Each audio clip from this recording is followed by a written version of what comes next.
Close enough.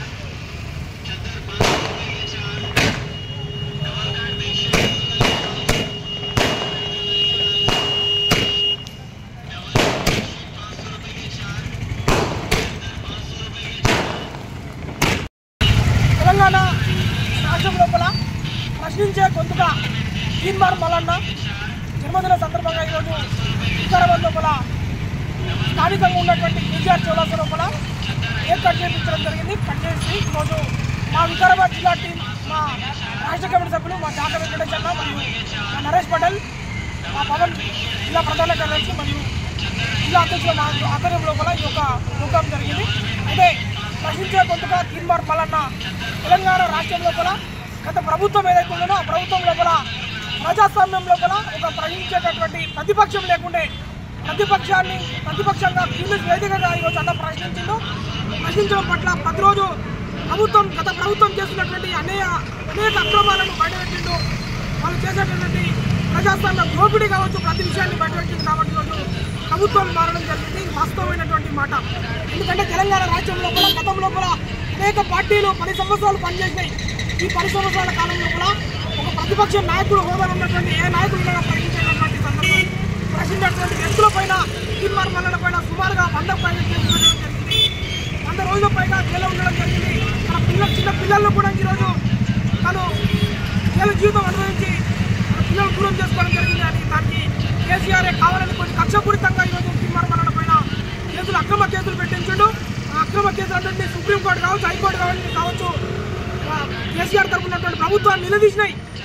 ఏం చేసిందని మీరు మల్లన్న పైన కేసులు పెట్టారు అని చెప్పేసి హైకోర్టు చెప్పింది. కానీ నిజంగా ఈరోజు హైకోర్టు చెప్పినటువంటి విషయం లోపల ప్రశ్నించే గొంతుగా ఒక ప్రజాస్వామ్యం లోపల ఉన్నటువంటి చాలామంది జర్నలిస్టులు ఉంటారు.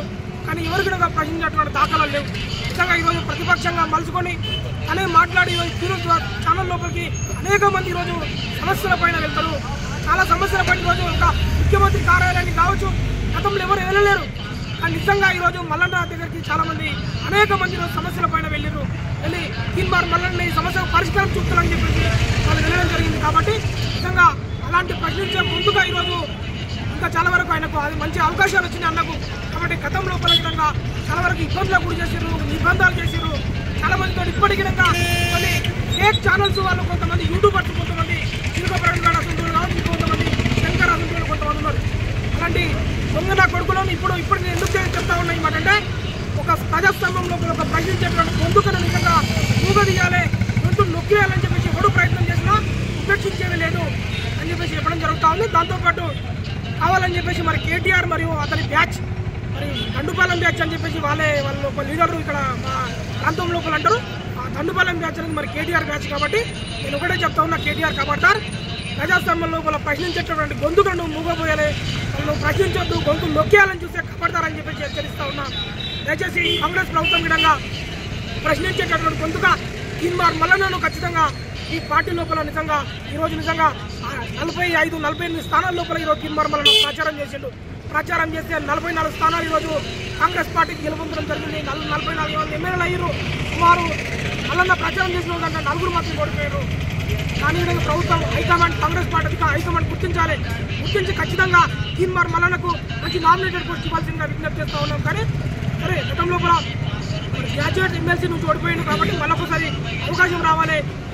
ప్రజాస్వామ్యంలో ఉన్నటువంటి నిరుద్యోగులారా ఒకసారి మీకు దండం పెట్టి చెప్తా ఉన్నా, తీన్మార్ మల్లన్న ప్రశ్నించే గొంతుగా మన కోసం నిరంతరం పోరాడుతున్నటువంటి వ్యక్తి, నిరుద్యోగుల సమస్యల కోసం నిరంతరం చెప్తున్నటువంటి వ్యక్తి.